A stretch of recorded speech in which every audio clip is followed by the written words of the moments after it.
Hello and welcome to Tell Me Where I'm Going. I'm Chris DeLuca, your host, your author, the writer in residence. We've got a big show. I say it's a show. It's my writing. It's my chapters that I write for you, and you tell me how to resolve plot holes, and then I write those into the next chapter. It's an improvised novel. That's my new hashtag. That's what I'm trying to get started. Improvised novel. Let's see if we can get that trending on Twitter. Hashtag improvised novel. I think that describes us. And it doesn't, whatever I just said. It describes what we do. You know, I write something. I write a chapter. Our ongoing narrative, which might I remind you, is about the band The Traveling Wilburys in 1988, solving crime. We'll get to that in a minute. But this show is writing, and then I say, I don't know where to go from here, and then you tell me where to go, and then you vote on which of your compatriots' ideas is the best, and whoever gets voted the most, that's the idea of where I take the story next, and I write the chapter based on that. It's a lot like long-form improv, and the suggestion that you give in the beginning of the show, or you get at the beginning of the show, except that this takes a lot longer. And you don't have to go anywhere. You can just sit here and plug it in your ears. So we got that going for us. But anyway, I don't want to vamp too much. I know I'm doing it already. But we got a big show. Big chapter. This is the result of 2 weeks of preparing, getting the right suggestion from you, the audience. This is it. This is chapter 6. And it's going to be great. Just to fill everyone in, to remind you, the last thing we saw was we cut back to the Traveling Wilburys deep underground, and they had stumbled across a cult. Before that, there was the other groupies they're all looking for Dixie. They had stumbled across Martin Scorsese in another part of the subterranean world, and they did drugs with him there. Crazy Studio 54 drugs. You'll have to go listen to it if none of this makes sense. But that was what was happening then, and we cut back to the Traveling Wilburys. We saw Dixie on the altar up there. There she is. She's alive somehow. And she sat up, and in a clear voice she said, and that's what we're going to find out. You, the audience, suggested that line. What did she say? And the line was, well, you know what? Why don't you hear? You'll hear it right in the beginning. You'll hear it in a moment. Let's try that. Also, quick bit of business. The show is now on YouTube. So if you like your podcasts in video form, you can go listen to that, because it's just an image. There's no video of me in my closet recording this. So anyway, it's very exciting.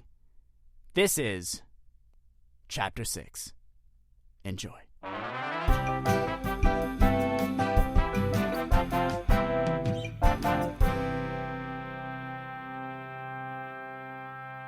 Dixie sat up straight, pulling against her restraints, and in a clear voice said, "All right, perverts. Fun's over." The cultists quieted down, wearing shocked expressions. Clearly, they had not been expecting any outbursts. Then, the realization of what Dixie had actually said rolled over the crowd, and the cavern echoed with a swell of indignant muttering. "Oh, she can't say we're perverted. That's a value judgment." "Pervert? Really? She's one to talk, the kinky harlot." "Yeah, we're not perverts. Now we have to start the ritual over. Now let's take it from the pouring the lamb's blood on our genitals." A cultist in the back stood, holding up a recruitment pamphlet. "I am offended, madam. Some of us joined this sex cult for the articles." A pious round of hear-hears followed. "Shut up, you hooded little creeps," Dixie hollered. "Hey, you can't say that. I don't have a hood." Dixie ignored him. noticing the band. Oh my God! Is that the traveling Wilburys back there? Oh, I thought I'd never get to see you guys after that clown sliced me. But then again, I never thought I'd get sliced by a clown, so it just goes to show you. Well, come on, guys, untie me! The crowd of cultists turned, parting ranks until the entire room was staring at Tom, George, Jeff, Bob, and Roy. The band shrunk back, worriedly glancing over the mostly hooded faces, not daring to move. Another cultist spoke up, peering over her glasses. No, come on, that's not the traveling Wilburys. We wanted them for a ritual for a long time, and these guys are way too old to be the Wilburys. The band frowned, vanity momentarily taking over their fear, except for Jeff Lynne, whose fear remained at an apex. He leaned into the lie. Well, that's right. We're not the traveling Wilburys, and we have really no reason to be here. No, sir. No reason to put us in whatever ritual you have, sir. We're just lost travelers looking for a way out. Being travelers is just about the only thing us and the Wilburys have in common. You said it yourself. We're just too old to be the traveling Wilburys. I mean, look at us. We're ancient. And those guys are super young and relevant and amazing musicians and great in bed. But we're not any of those things. We're older than dirt. We're older than dust. We're older than the Dust Brothers. Oh, that last one's true, said Tom Petty. Jeff Lynne continued. He was on a roll. Oh, we're older than rock and roll. Oh, we're older than the blues. We're older than music. We're so old, we think all music is a dangerous influence on the youth. Even opera. You know what? Especially opera. Look how much I'm rambling. That proves I'm old. We all are. I'm the youngest, though. The cultist who had spoken before rubbed her forehead, not in the mood to pick apart an old man's ramble. Yep, got it. You're not the traveling Wilburys. We need to get back to the ritual. So can someone show these losers the way out? Woohoo! Whooped Jeff Lynne, not hearing the part about being a loser. The rest of the band did, however, but grinned anyway. They were getting out. Liars! Liars! You traveling liar-berries! Accused Dixie, spitting from her place tied to the altar. George Harrison looked guilty, and was about to say something, but Jeff Lynne cupped a hand over his mouth and started herding the band towards the exit. I thank you all for your wise decision. I pay no attention to her. Sacrifices, always flapping their gums, am I right? The cultists all chuckled in agreement, the sound mixing ominously with Dixie's scream of rage. What are you guys talking about? Eddie Money asked, genuinely confused. The Wilburys turned, having momentarily forgotten about Eddie. The musician and their former friend's cult robes did not paint a comforting picture. You are the traveling Wilburys. I've known you all for years. I saw you only a few hours ago. We were talking just now. And yeah, none of us are spring chickens anymore, but you're not older than music.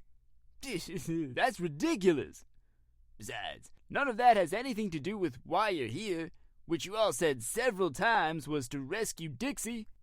Oh, really? Dixie yelled from the altar. Yeah, absolutely. Although, come to think of it, that does make you guys interlopers, technically speaking. So you should all probably stick around.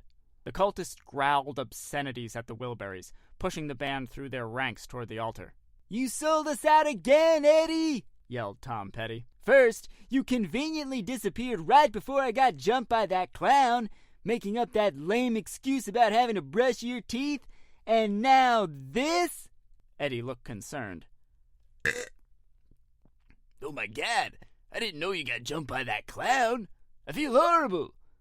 But I did have to brush my teeth, though. That dog breath is no joke, he said, gargling mouthwash before spitting it into his ceremonial goblet, and the Wilburys were unceremoniously shoved onto the altar.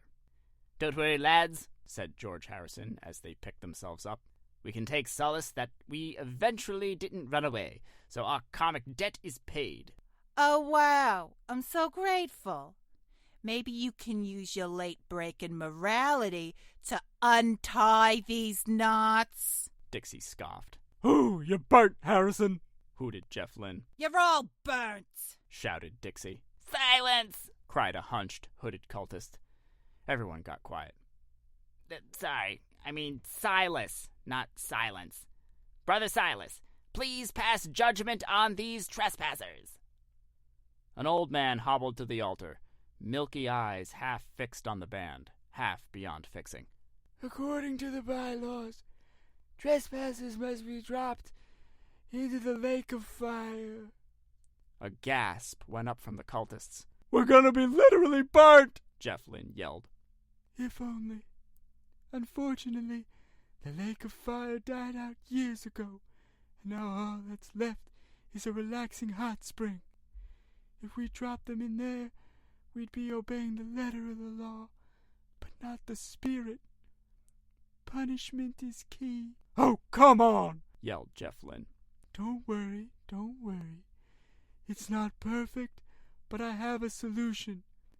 We just bash their heads in with sticks. A cheer went up from the cultists, along with a terrified groan from the band. Tom Petty cut through the noise. Hey, wait just a minute! Beating our heads in with sticks isn't in the bylaws at all, is it? Well, no, not exactly. Exactly. You may want to follow the spirit of the law, but you can't just invent new ones. Can you? Old man Silas frowned, shook his head. Tom Petty looked relieved. Oh, thank God. We're not bothering anyone. Just let us take a hot spring dip and let Dixie come back with us and we'll be out of your hair. Everybody wins. Immediately screams of dissent filled the cavern, the gist of which was that the cultists did not feel like this was a win. You can't take Dixie, if that is her real name, because we need her for the ritual. Even suggesting that makes me want to beat the hell out of you with a stick. Okay, let's just chill for a second. What if we played a concert for you? We can't do that if we're dead. Old man Silas shrugged. You're too old. I think we'll just hit you with sticks, thanks all the same. The cultists started jumping up and down, chanting something that sounded like English, but that was still somehow indecipherable. Maybe because of the jumping. We're all gonna die! cried Jeff Lynne, unnecessarily. Wait! shouted George Harrison over the din, managing to quiet the cultists down enough to speak. Now, you have something we want, namely Dixie and our lives. That's true. However, we also have something you want. Something besides music that you can't get if you're dead. We're some of the biggest rock and rollers in history, and each of us has tons of influential connections. That's something groups like yours are always after, yes? There was a murmur of consent. But we can't both have what we want. The only fair way to choose who gets the pie is to have a contest. Surely there's something in your bylaws that provides for this? Old man Silas tugged at his milky ear, which leaked milk. Well, there are the statutes providing for devilishly ironic trials inflicted on interlopers. I suppose that sort of fits. I don't like the sound of this, said Jeff Lynne. Howled Bob Dylan. The crowd was chanting trials over and over, although with how generally indecipherable they were, it could just have easily been smiles, or plowshares, or egg salad. It is decided, shouted Old Man Silas. Each of you will be given your own trial. Best out of 5. Starting now. And with those words, he dumped a gallon jug of milk on his head. The cultists cleared an area in the middle of the cavern, forming a human ring surrounding the traveling Wilburys. Since you made the deal, you will have the first challenge, George Harrison. You are the dark horse, the quiet beetle, and a vegetarian. In a cruel twist on only that last one, your challenge is to eat this bacon. All right, cried Tom Petty. Easy peasy, Harrison. You can hit the diet again tomorrow. No, yelled George. Eating flesh is against my religion, and would despoil my bodily temple. I refuse. Excellent. You lose. 1 point for us. Tom Petty was furious. You idiot! It's 1 piece of bacon! What's wrong with you? What's wrong with factory farming, more like? George rejoined. We're all gonna die! Cried Jeff Lynne, still unnecessarily. Next, we will test Mr. Tom Petty. Oh man, I'm not ready for this. Tom, you sing that famous line, and I won't back down. It's pronounced down. Regardless, to pass our challenge, you must back down. This steep cliff, no looking behind you, and no falling over. Good luck. Tom was pushed back first to the edge of a steep subterranean decline. And now hold on a second, I don't... started Tom, but before he could finish the thought, the gravel under his feet gave way, and he slid backwards on a small avalanche, screaming all the way down to the bottom, arriving in a cloud of rock dust. Somehow, he was unharmed and upright, not having the time to even think about looking behind him. I'm alive! He cried, overjoyed. We're all still gonna die! Yelled Jeff after him. 1 point for the traveling Wilburys, said Old Man Silas unhappily. Let's move on. Roy Orbison, you're famous for your heart-wrenching ballads and dark sunglasses. But can you make someone cry with only your eyes? Staring contest. Whoever cries first loses. You'll be facing Sister Stoneheart. Roy and the aforementioned stone-hearted sister sat opposite each other. Both removed their sunglasses and stared into each other's eyes. And stared. And stared. And stared. And stared. And stared. Then Roy's lip trembled, and Sister Stoneheart's eyes welled, and they both burst out crying, hugging each other through big, racking sobs. Well, that's a tie, I guess, announced Old Man Silas, disgusted. We have 1 for each side in a tie, and only 2 more Wilburys to test. We could get into an all-tied situation, but luckily, we didn't think of a trial for whoever this guy is. What? Screamed Jeff Lynne, knowing without thinking that whoever this guy is was him. So it all comes down to Bob Dylan. Whichever side takes this, takes the whole game. Bob, you're a legend. So for you, no tricks.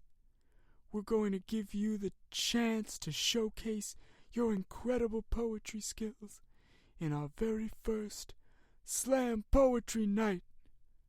Common rhymes over enunciate, you know the deal. Your opponent this evening, a food processor grinding a rock. Bob Dylan was escorted to a makeshift stage, along with the food processor. Both were given microphones.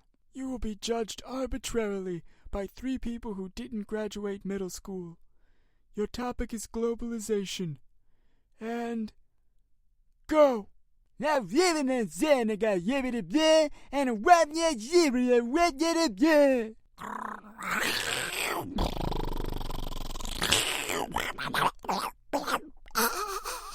Yibbity yeah, we're ready to bleh. Gotta give it a wide and gotta use better run.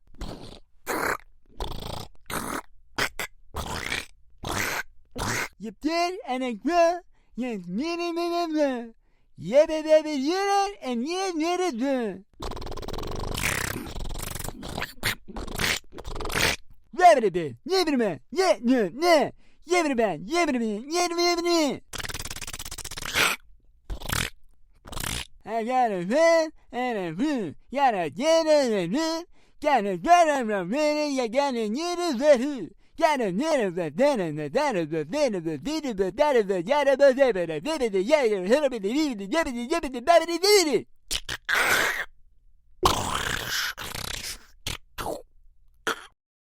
The food processor sputtered, coughed, then died, a thick cloud of smoke billowing from the stage. Come on, Bob. You can't smoke in here, admonished Old Man Silas, grumbling, Bob Dylan stubbed out his cigarette, and the smoke cloud dissipated. Judges? The panel of 3 uneducated judges pretended to look contemplative.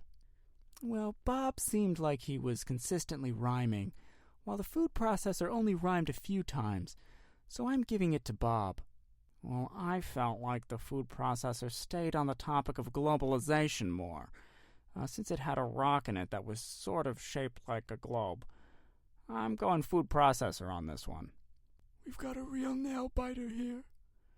Judge number 3, you're the tie-breaking vote. Well, on the one hand, the food processor really hurt my ears. But on the other hand, Bob Dylan also really hurt my ears. The food processor seems more committed to the work, since it sacrificed itself for the art. But then again, Bob wasn't made in Taiwan. Oh, this is a tough one. But I'm voting Bob, mostly for his pants. The traveling Wilburys cheered. Old Man Silas's jaw hung open in an angry disbelief. You just handed them the win! Are you crazy? We lost the ritual! This was supposed to be rigged! My opinion can't be bought, man. The band high-fived, whooping with relief at avoiding another horrible fate. I guess you can't do your little ritual now, huh, boys? The cultists slumped in defeat. No, I suppose not. Well, what was that ritual for, anyway? Oh, what does it matter now? Oh, come on! Now that we're going to live, we need something to live for. Go on, tell us. Fine. It was going to be a promiscuity ritual. There is an ancient power under the earth here, and we were going to harness that to unleash the wild bacchanal, an endless orgy on earth. The traveling Wilburys stopped in their tracks. Hold up. Well, that doesn't sound half bad. Actually, it sounds real good. Maybe we've been a little hasty here. Claudette. Dixie, change of plans! But Dixie was nowhere to be seen, the ample distraction giving her plenty of time to gnaw through her restraints and escape. Just then, Connie, Belinda, Una, and the imposter Bob and Jeff careened into the room, high out of their minds off of Martin Scorsese's Studio 54 supply. Connie stared sweaty and wide-eyed around the cavern full of cultists. This room's empty. Keep going, shouted Connie, hallucinating hard. Heedless of her instructions, the fake Bob and Jeff sprinted into the chamber, running straight into their real counterparts. Too startled to scream, the pairs stared at each other for a moment. Then, in strange unison, they grabbed each other by the temples. And then they all... And that's where I run out of steam. I don't know what happens next here. So I need your help. We've got the real Bob Dylan and the fake Bob Dylan, the real Jeff Lynne and the fake Jeff Lynne. Who can tell the difference? We've got them clutching their heads. And I feel like something big is happening. Like there's a big thing here. Like, why would they be clutching each other's temples? That's really specific. Is it because of the drugs? But why would the real people be doing it? Maybe they're not. I don't know. So tell me what this is. What are they doing? Or if you don't have that, just tell me what they do next. Do they hop around and fall over? Do they start quoting Nietzsche?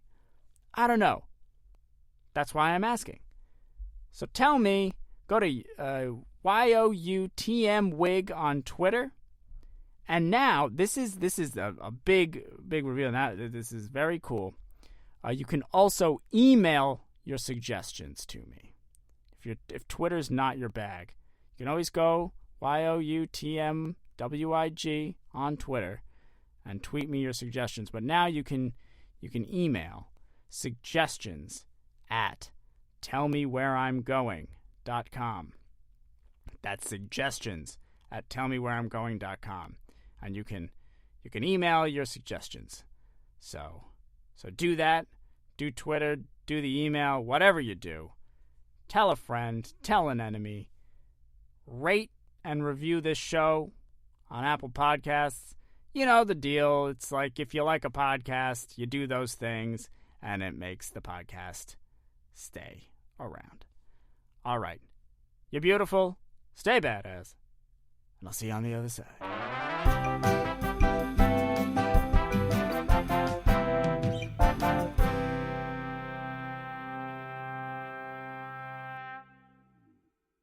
You've been listening to Tell Me Where I'm Going, a Let's Hear It production. To learn more, visit letshearit.network.